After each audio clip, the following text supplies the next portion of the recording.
7th आज हम देखेंगे एक्टिविटी 14.4। ठीक है, चलिए स्टार्ट करते हैं और देखते हैं एक्टिविटी 14.4 में क्या दिया हुआ है। Make the circuit we use for activity 14.3।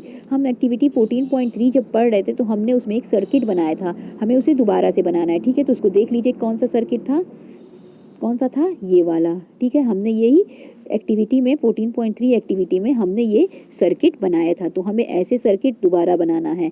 आगे देखिए फिर हमें क्या करना है। However replace the cell with a battery of 4 cell. इस बार हमको सेल हटा के क्या लगाना है, बैटरी लगाना है। ठीक है, बैटरी का मतलब हो गया कि हम 4 सेल एक साथ कंबाइन कर देंगे तो वही बैटरी बन जाएगी, तो हमें इस बार बैटरी लगाना है जो कि 4 सेल का हो।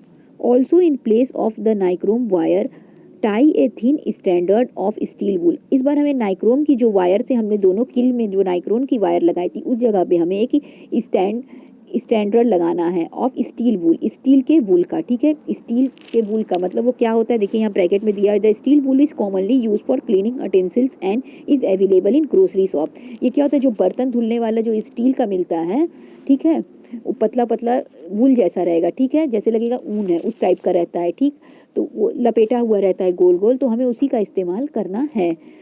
ठीक है, ये ग्रोसरी शॉप पे या जो बर्तन धुलने वाला होता है उसमें हमें आसानी से मिल जाएगा, हमें उसका इस्तेमाल करना है इस बार। If there are any fan in room switch off them. यदि कमरे में पंखा हो तो हमें उसे बंद कर देना है। Now pass the current through the circuit for some time. फिर हमें क्या करना है कि करेंट को उस सर्किट में पास कराना है। Observe the standard of steel wool carefully. उसके बाद हमने वो जो तार लगाया है उसे हमने केयरफुली ऑब्जर्व करना है, देखना है। नोटिस व्हाट हैपन, क्या हुआ आपको नोटिस करना है। ठीक है, नोट करिए व्हाट हैपन, नोट करिए कि हुआ क्या। Does the standard of steel wool melt और ब्रेक। तो क्या जो वो हमने लगाया था वूल, जो वो तार लगाया था स्टील का, वो क्या हुआ, गल गया और टूट गया। Wires made from some special material melt quickly and break when a large electric current are pass through them. Wires जो होते हैं कुछ स्पेशल तरह के मटेरियल के बने होते हैं कि जब उसमें बहुत तेज इलेक्ट्रिक करंट आएगा तो वो क्या कर जाएंगे, ब्रेक कर जाएंगे, टूट जाएंगे।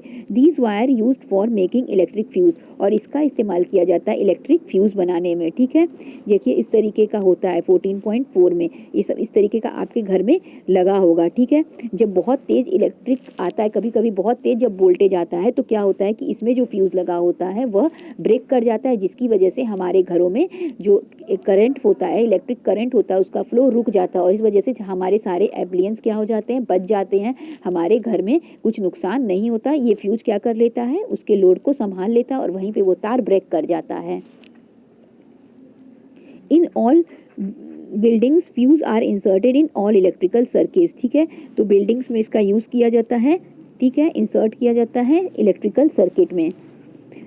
There is a maximum limit of current which can safely flow through a circuit. ठीक है, करंट की एक मैक्सिमम लिमिट होती है जो कि आसानी से किसी सर्किट में फ्लो कर सकती है। If by accident the current exceed this safe limit the wire may become overheated and may cause fire. क्या होगा कि अगर कभी दुर्घटनावश क्या हो जाए कि करंट बहुत ज़्यादा आने लगे, इस सेफ लिमिट से ऊपर चली जाए तो वायर क्या होगा, गर्म हो जाएगा और इससे आग लगने का डर बढ़ जाएगा।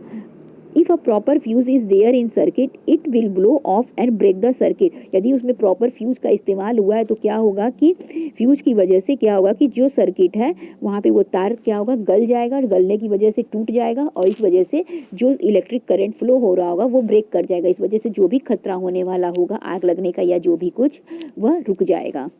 A fuse is the safety device which prevent damage to the electrical circuit and possible fires. तो वही दिया है कि ये फ्यूज ही वह क्या है कि डिवाइस है जिसकी वजह से इस तरीके की घटनाओं से बचा जा सकता है। उसके पहले देखिए यहाँ पे क्या दिया है question, never try to investigate an electric fuse connected to main circuit of your own.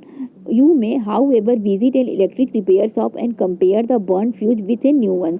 आप कभी भी अपने घर में इलेक्ट्रिक फ्यूज को, ठीक है, मेन सर्किट से जोड़ने की कोशिश मत करिएगा। मतलब आप बिजली के किसी भी सामान के साथ कोई भी छेड़छाड़ मत करिएगा। आप किसी भी इलेक्ट्रिक शॉप पे चले जाइएगा, वहाँ पे नए फ्यूज और पुराने फ्यूज को देख लीजिएगा, वहाँ पे आपको देखने को आसानी से मिल जाएगा। ठीक है, one reason for excessive current is in electrical circuit is the direct touching of wire. एक रीज़न और हो सकता है इलेक्ट्रिकल सर्किट में ज़्यादा तेज करंट आने का कि डायरेक्ट टचिंग ऑफ वायर को डायरेक्ट टच करा दिया गया हो।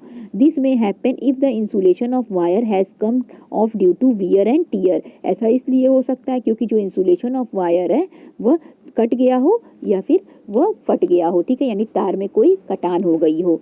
This cause a short circuit, इसकी वजह से शॉर्ट सर्किट भी हो सकता है। Another for excessive current can be connected on many devices to a single socket. एक और रीज़न हो सकता है कि सिंगल सॉकेट से कई सारे डिवाइस को कनेक्ट कर दिया गया हो। दिस में cause overload in the circuit. अगर एक ही सॉकेट में कई सारी डिवाइस को यदि वो कर देंगे, कनेक्ट कर देंगे, तो उस पर क्या आ जाएगा, ओवरलोड हो जाएगा वो, ठीक है। तो इस वजह से भी क्या हो सकता है कि शॉर्ट सर्किट का खतरा बढ़ जाता है। आगे देखिए, fuses of different kinds are use for different purpose. अलग अलग फ्यूज़ का इस्तेमाल अलग अलग पर्पस के लिए होता है, जैसा कि 14.14 फिगर में दिया हुआ है। देख लीजिए, यहाँ पे एक फ्यूज़ दिया हुआ है, फ्यूज़ का डायग्राम दिया हुआ है, इसके बारे में अब देखिए क्या बता रहा है, ठीक है। जिसका यूज़ हम क्या करते हैं, अपने घरों में होता है, उस तरह के फ्यूज़ का इस्तेमाल घरों में होता है। Fuses shown in figure 14.15 are generally use in electrical appliances. और जो 14.15 दिया हुआ है, इनका इलेक्ट्रिकल जो भी सामान होते हैं उसमें यूज़ होता है, ठीक है, ताकि उसमें अगर इलेक्ट्रिक करंट तेज़ी से फ्लो करे तो क्या करे, इस फ्यूज़ की वजह से वो एप्लियंस हमारा ख़राब ना हो। और इस तरीके के फ्यूज़ का इस्तेमाल जो होता है वो हमारे घरों में होता है, जिससे क्या होगा कि हमारे घरों में बहुत तेज़ से वोल्टेज ना आए। जो भी हमारे इलेक्ट्रिक करंट बहुत तेज़ अगर आता भी है तो ये फ्यूज़ उसके लोड को संभाल लेता है, मतलब क्या कर जाता है, वहाँ पे जो वायर होता है वो मेल्ट करके ब्रेक कर जाता है। इसकी वजह से पूरे घरों में बिजली खराब नहीं होती है। आगे देखिए क्या दिया है, we observe the heating effect of the electric current and learn how we use it to our environment. Does electric current have other effect also. इस तरीके से हमने देखा कि इलेक्ट्रिक करंट के हीटिंग इफेक्ट के बारे में, और वह किस तरीके से उसका एडवांटेज हमारे लिए, किस तरीके से वह यूज़फुल है। क्या इलेक्ट्रिक करंट के पास कोई और भी इफेक्ट होता है? तो अब हम पढ़ेंगे मैग्नेटिक इफेक्ट के बारे में, जिसे हम अपने नेक्स्ट वीडियो में कवर करेंगे। आज के लिए बस इतना ही। Thank you.